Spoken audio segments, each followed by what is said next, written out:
નમસ્કાર દર્શક મિત્રો, આપની સાથે હું છું કિન્નરી પટેલ। સમાચાર પર નજર કરીએ તો બનાસકાંઠાના ડીસામાં રખડતા ઢોરનો ત્રાસ વધી ગયો છે। ત્યારે ડીસાના જયશ્રી પાર્ક વિસ્તારમાં ઢોરે યુવકને અડફેટે લીધો છે। ઢોરના હુમલામાં યુવક ઈજાગ્રસ્ત થયો છે। ત્યારે બાળકીને સ્કૂલે મૂકવા જઈ પરત ઘર તરફ બની આ ઘટના છે। ઢોરને રખડતા મુકતા લોકો સામે કડક કાર્યવાહી કરવાની માંગ કરી છે।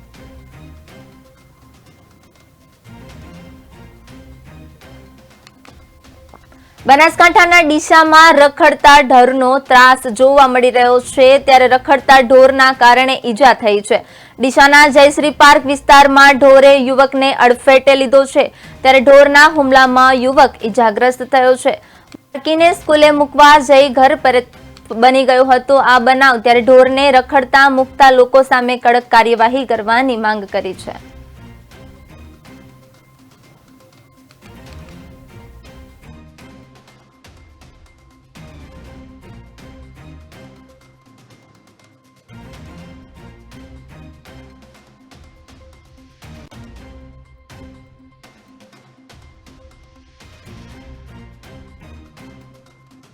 આ ગાયોનો ત્રાસનો નિકાલ જો નગરપાલિકા કે કોઈ પણ સારી રીતે કરી શકે તો આ સોસાયટીને એનો લાભ મળી શકે રહેવાસીઓને।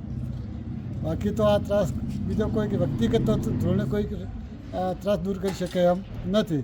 એટલે નગરપાલિકા રસ લઈને આ અંગે જો કંઈ કરતું કરે તો સોસાયટીના રહેવાસીઓને શાંતિ। ગાયોનો ત્રાસ છે। આ સોસાયટીમાં મને રહેવાનો બહુ મુશ્કેલ થઈ ગયું હોય। અમે શાકભાજી લઈએ તો કેવી રીતે લઈએ? ગાયો પાછળ દોડીને અમને મારે છે। ગાયનો ત્રાસ વધી ગયો છે। મારા ભાઈ સવારે છોકરીઓની સ્કૂલ મૂકીને આવતા હતા, ગાયે હુમલો કર્યો છે, એટલા માટે વગાડ્યું છે।